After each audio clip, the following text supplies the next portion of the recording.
ሶ ቅድም ያልናቸው ሰባቱ ፓወሮች ቶሎ ቶሎ ብለን እናያቸው። ቪዥነሪ ፓወር የራዕያዊ ኃይል ምን ማለት ነው? በዚህ ዘመን ውስጥ በሚቀጥለው ዘመን በተለይ በመጻኤው ጊዜ ራዕይ ዋናው ኃይል ነው ይባላል። የሚቀጥለው ዘመን ላይ ቦታ የሚኖራቸው መሪዎች ሰዎች ዘመኑን በራዕይ ያዩ አስቀድመው ያዩ ሰዎች ነው ይባላል። ራዕይ ያለው ሰው ግልጽ ራዕይ ያለው ሰው ሌሎች አይታይም ለሌሎች የማይታያቸው ግልጽ ያልሆነ የማይቻል ነው ብሎ የሚያስቡትን ነገር በግልጽ ያሳያቸዋል። ሰው ሌሎች የሚጠራጠሩት ነገር ያደርጋሉ። መሪዎች ሌሎች የማያስቡትን ነገር ያደርጋሉ። ስለሆነም ወደማይታወቅ ዳይናሚክስ ወደ ትራንስፎርሜሽን ይወስዳሉ። የሚመሩትን ህዝብ፣ ሰው፣ ተቋም የሚቻልና የማይቻል የሚባለውን ነገር ይቀይራሉ። የማይቻለውን ይቻላል ያደርጋሉ። እውነተኛ ነው የሚለው ሰው ሪያሊስቲክ ነው የሚደረስ ነገር ነው የሚለው ነገር እነሱ ሌሎች የማይደረስበት ነው የሚባለውን ነገር የሚደረስበት ነው የሚባለውን ነገር ሪዲፋይን ያደርጋሉ። ሶ ትሬንድን፣ አዝማሚያን፣ ፍላጎትን፣ አደጋን አስቀድሞ የማሽተት አቅም አላቸው እነዚህ መሪዎች። ማርቲን ሉተር ኪንግ አይ ሃቭ አ ድሪም ህልም አለኝ አለ። አጠገቡ ነጭ ጥቁር እየተገደለ ተመሳሳይ መጽለያ ያጠቀም ተመሳሳይ እንትን ሰዓት አትመርጥም እየተባለ ይሄ ሁሉ ዋጋው መጀመሪያ ባሪያ ሆኑ፣ ከባርነት ነፃ ወጡ። ከዛ ደግሞ ዜጋ አይደላችሁም ተባሉ። ሲቪል ራይትስ ዜጋ አሜሪካውያን ዜጋ ጥቁሮችን ዜጋ የማድረግ እንደነጩ ትግል ነው።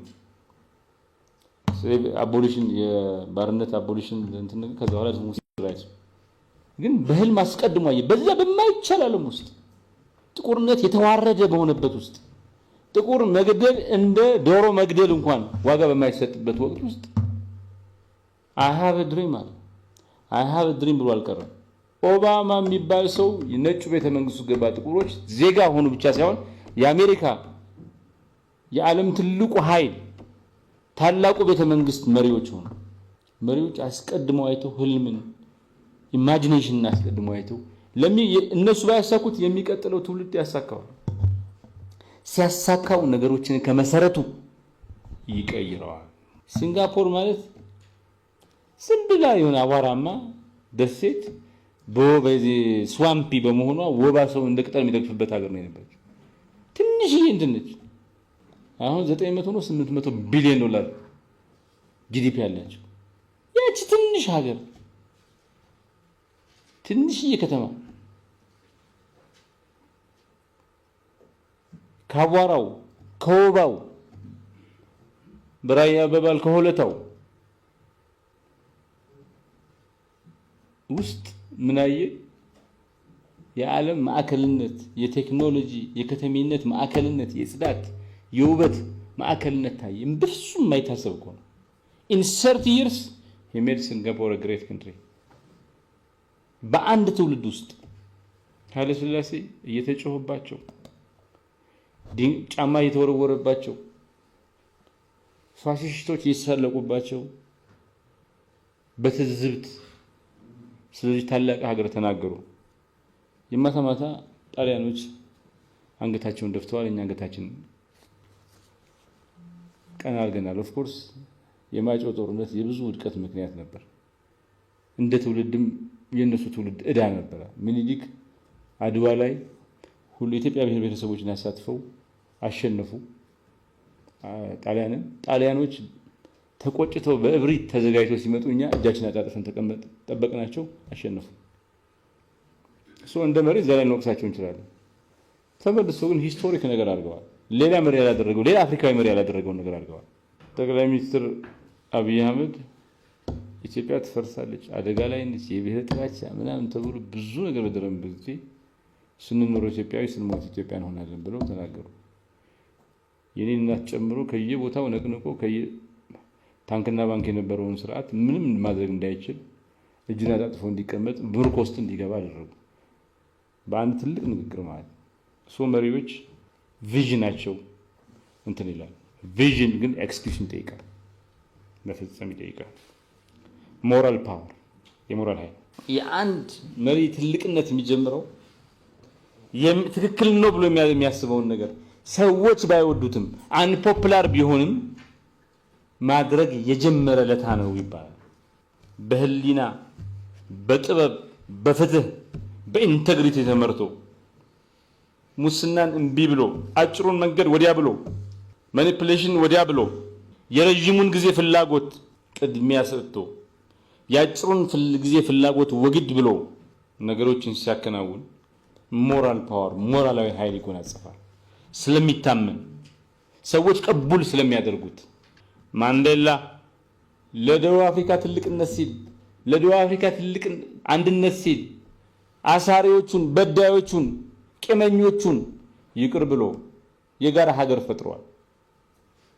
ትላንት ወግዲ ወዲያ ብሎ 27 ዓመት ያክል ያሰሩትን ሰዎች ጉልበተኞች ስለሆኑ በክፋት ለህዝቡ ስለታገለ ለፍትህ ስለቆመ የጣሉትን ሰዎች ሰው የሌለበት ደሴት ተመርጦ ከህዝቡ ጋር እንዳይገናኝ ተደርጎ ህዝቡ ያለ መሪ እንዲቀር ያለ ታጋይ እንዲቀር ተፈልጎ እንዲበተን እንደ በግ እንዲበተን ተፈልጎ አቅደው አስልተው ያሰሩትን ሰዎች ይቅር ብሏል። ታሪክ እንዳይደገም አድርጓል። የደቡብ አፍሪካ የእርስ በርስ ጥላቻ አንድ ቦታ ላይ እንዲቆም አድርጎታል፣ ቋጭቶታል። ገንዘብ ኃይል ነጮች ጋር ነበር፣ ህዝብ ቁጣ ምናምን ጥቁሮች ጋር ነበር። መቶ ጥቁሮች እንደ ነጮች ላርጋቸው ቢኖሩ ነጮቹ ዝም አይሉም ነበር። ገንዘብ ነበራቸው፣ ኃይል ነበራቸው። ጦርነት ነበር፣ ሲቪል ወር ነበር። he prevented the civil war። ግን ሞራሊቲ የሚባለው ሞራል ደግሞ ስትራቴጂ ይጠይቃል። ካልሆነ መስዋዕትነት ብቻ ነው ትርጉም ይሰጥ። ስትራቴጂው ኃይልስ ስትራቴጂ ማለት ህልምን ወደ እቅድን ደግሞ ወደ ትክክል ተጨባጭ ለውጥ የመቀየር ሂደት ነው።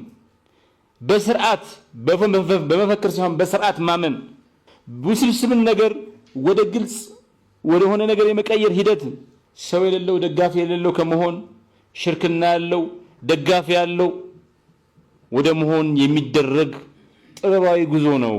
አንጌላ ሜርኬል ብዙ ስራ ሰርታለች። ባህሩ የተናጋለታ በሚያጓራው ጊዜ ቀውስ በበዛለታ የተረጋጋች ሰው ነበረች። እርጋታዋ በክራይሲስን ናቪጌት የተለየ ናቪጌት የማድረግ ችሎታ የማንበብ ችሎታ እናም ቀውስን ወደ እድል የመቀየር ችሎታ እንድትጎናጸፍ አድርጓታል ይባላል። ቴዎድሮስም እሱን ነው የሞከረው። ስትራቴጂ ደግሞ ኢምፓቲ ይጠይቃል፣ ርህራሄ ይጠይቃል፣ ሰዎች መርዳት ይጠይቃል፣ ስሜታዊ ኃይል። ሊደርሺፕ ኢዝ ኢሞሽናል ሌበር ይላል። ኢሞሽናሊ ሊበረስ ነው፣ የጉልበት ስራ ነው። ሰው ሲጎዳ ስታይ ታዝናለህ፣ ይከፋሃል፣ ግን ማልቀስ አትችልም።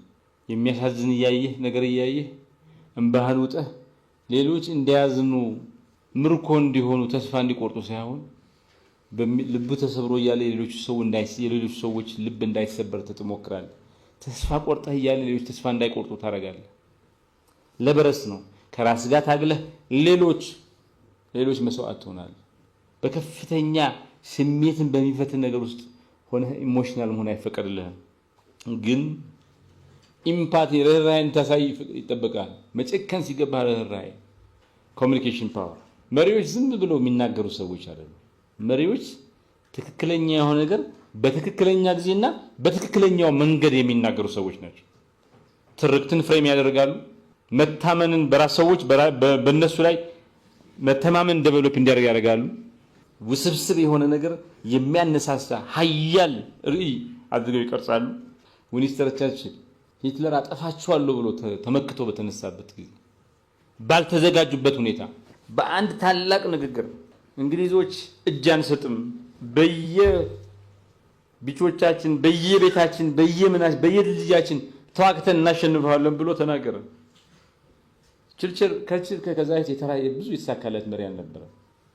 ከዛም በኋላ ወርዷል። ባይዘው ጦርነቱ እንዳበቃ ተሸንፎ እንትን ብሏል። እና ቸርችል ግን አሁን ድረስ ሁለተኛው ዓለም ጦርነትን ሲያስቡ እንግሊዞች በፍጹም ሊረሱት አይችሉም። እኛም ልንረሳው አይችልም። ሁለተኛው ዓለም ጦርነት በቅጡ የሚገነዘብ የዚህ ሀገር ሰው ቸርችልን ሊረሳ አይችልም። ሪሌሽናል ፓወር ኃይል ማለት ኃይል ያለው ፖዚሽን ውስጥ አይደለም፣ ኃይል ያለው ግንኙነት ውስጥ ነው ይባላል። መተማመን የምትገነቡ ከሆነ ከታች ወደ ላይ ሰዎች እንዲግባቡ የምታደርጉ ከሆነ አብሮ የመስራት ባህል እንዲያሳድግ የምታደርጉ ከሆነ ዓለምን የምታዩበት መነጽር የጋራ እንዲሆን ከሰራችሁ በጥልቀት የምታዳምጡና ለሰዎች ክብር ያላችሁ ሰው ከሆናችሁ you have a relationship, you have a relational politics ግንኙነታዊ ፖለቲካን በጥበብ ማኔጅ ማድረግ ክህሎት አላችሁ ማለት ነው። ዴዝሞንድ ቱቱ፣ ኤለን ጆንሰን ሰርሊፍ እነዚህ በዚህ ጥበብ ይጠቀሳሉ። ትራንስፎርሜሽናል ፓወር። ጥሩ መሪዎች የተበላሸን ነገር ያስተካክላሉ፣ ፊክስ ያደርጋሉ ይባላል። ታላላቅ መሪዎች ግን ነገሮችን ለዘላለሙ ይቀይራሉ። ውጤትን ሳይሆን የሚያገኙት ስርዓትን ነው የሚቀይሩት። ሲሞቱ ከስልጣን ሲነሱ የገነቡ ከነሱ በኋላ የሚቆይ ተቋምና ባህልን ገንብተው ነው። ከአካባቢው ገለል ሲሉ ከነሱ በኋላ የሚቀጥል አዲስ የአመራር ትውልድን ፈጥረው ነው ይባላል። ኤፍዲአር ሶሻል ሴኩሪቲ እና ሞደርን ጋቨርንመንት፣ መሐመድ ቢን ራሺድ የዱባይ መሪ፣ የዱባይ ንጉስ ዱባይን ያሸጋገሩበት መንገድ የቀየሩበት መንገድ የዚህ ምሳሌ ነው። የሆነ ካምፓኒ እየጀመራችሁ ከሆነ የሚያስፈልጋችሁ ኃይል ቪዥነሪ፣ ስትራቴጂክ እና ኮሚኒኬሽን ነው። ራዕያዊ ኃይል፣ ስትራቴጂያዊ ኃይልና ኮሚኒኬሽን ኃይል ነው። በቀውስ ወቅት የመጣችሁ ሰው ከሆናችሁ ስሜታዊ ኃይል፣ ሞራላዊ ኃይልና ስትራቴጂያዊ ኃይል ያስፈልጋችኋል። ኢሞሽናል፣ ሞራልና ስትራቴጂክ ነው። የሆነ ኮሚኒኬሽን የምትመሩ ከሆናችሁ ሪሌሽናል ፓወር፣ ሞራል ፓወር እና ኮሚኒኬሽን ፓወር ያስፈልጋችኋል። ሀገር ገንቢ፣ ብሔረ መንግስት ገንቢ ከሆናችሁ ራዕያዊ ኃይል፣ ትራንስፎርሜሽናዊ ኃይል፣ ስትራቴጂያዊ ኃይልና ግንኙነታዊ ኃይል ያስፈልጋችኋል። ወጣት መሪ ከሆናችሁ ደግሞ ራዕያዊ ኃይል፣ ኮሚኒኬሽን ኃይል፣ ስሜታዊ ኃይልና ሞራላዊ ኃይል ያስፈልጋችኋል። እንደየእንትኑ ይለያይ ማለት ነው። ኃይሎቹ እነዚህ ቅድም ያየናቸው ኃይሎች የራሳቸውን እንቆቅልሽ አላቸው። ዘ ሳይለንስ ፓራዶክስ ይባላል። ሀያል መሪዎች መጨረሻ ላይ ነው የሚናገሩት ይባላል። መጀመሪያ መጨረሻም አይናገሩም። ያቺ መጨረሻ ንግግር ፓወርፉል ንግግር ነች። መጨረሻ ነች እኮ ግን ሀያሏ ንግግር ነች። ዘ ሂሚሊቲ ፓራዶክስ ይባላል። ስልጣናችሁ ምናምን ስታካፍሉ አያንስም፣ የበለጠ ያድጋል። ዛስ እንቆቅልሽ የሚሆነው ዩሸር ሰዎች ኃላፊነት ይሰማቸዋል ሸር ስላደረጋችሁ።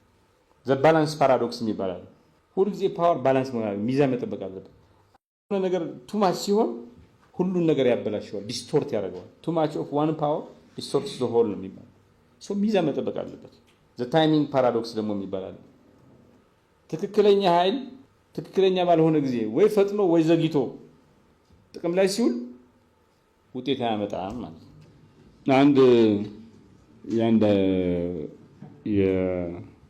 የመጀመሪያ ደረጃ ትምህርት ቤት ዳይሬክተር መሀይምነትን በ500% ያጠፋ ሰው አለ። በ4 ዓመት ውስጥ 4ቱን ፓወር ተጠቅሞ 7ቱን ፓወር ምንም እንትን ሳይኖረው ገንዘብ በጀት ምናምን ሳይኖረው 7ቱን ፓወር ኢንፍሉዌንስ ተጠቅሞ ያሳደገ ሰው አለ። እና you can do a lot of things ዝም ብሎ ለፓወር ምናምን ሲባል 7ቱ ፓወር ምናምን ለማለት አይደለም እያወራሁ ያለሁት። if you ይሄን እነዚህ ማቴሪያሎች ይሰጣቸዋለሁ፣ ይሰራጫሉ። በደንብ አድርጋችሁ ኤክሰርሳይዝ ብታደርጉባቸው ከፍተኛ ለውጥ ሊያመጣ ይችላል።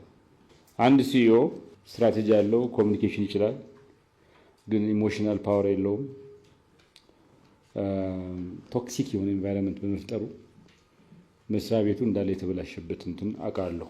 አንዲት ወጣት መሪ የከባቢ አየር ለውጥ ላይ እንትን አክቲቪስት የሆነች ሰው የሶስቱ ኃይሎች ራዕይን፣ ኮሚኒኬሽን እና ሞራል ፓወርን ተጠቅማ ወደ ግሎባል ፕሮሚነንስ ዓለም አቀፋዊ ታዋቂ ሰውነትና ተጽዕኖ ፈጣሪነት የተቀየረች ልጅ አለች። ሰው ይቻላል፣ የማይቻል ነገር የለም። ቀድም ያለውን ነገር በስታቲስቲክስ እና በቁጥርና በኢንሳይት ከኢንሳይት አንጻር ብትደግፈው የሃርቫርድ ቢዝነስ ሪቪው በ2023 ያወጣው ነገር ብናይ ከ7ቱ ኃይሎች መካከል 5ቱን ፓወር ቢያንስ 5ቱ ፓወር ያላቸው መሪዎች ከፍተኛ ተጽዕኖ የሚያመጣ ውጤትን ዘላቂነት ያለው ቡድንን የመገንባት አቅማቸው በ4 እጥፍ ይጨምራል ይባላል። ኮንሽስሊ ካልቲቬት ማድረግ ያስፈልጋል። ጋላፕ የሚባለው ቅድም ያልኳችሁ ተቋም ጥናት የሚያደርግ ተቋም እንዳወጣው ከፍተኛ የሆነ ግንኙነታዊና ስሜታዊ ኃይል ያላቸው ሪሌሽናል እና ኢሞሽናል ፓወር ያላቸው መሪዎች ከቲማቸው ጋር ኢንጌጅ ማድረግ የመግባባት እድላቸው በ63% ይጨምራል ይባላል።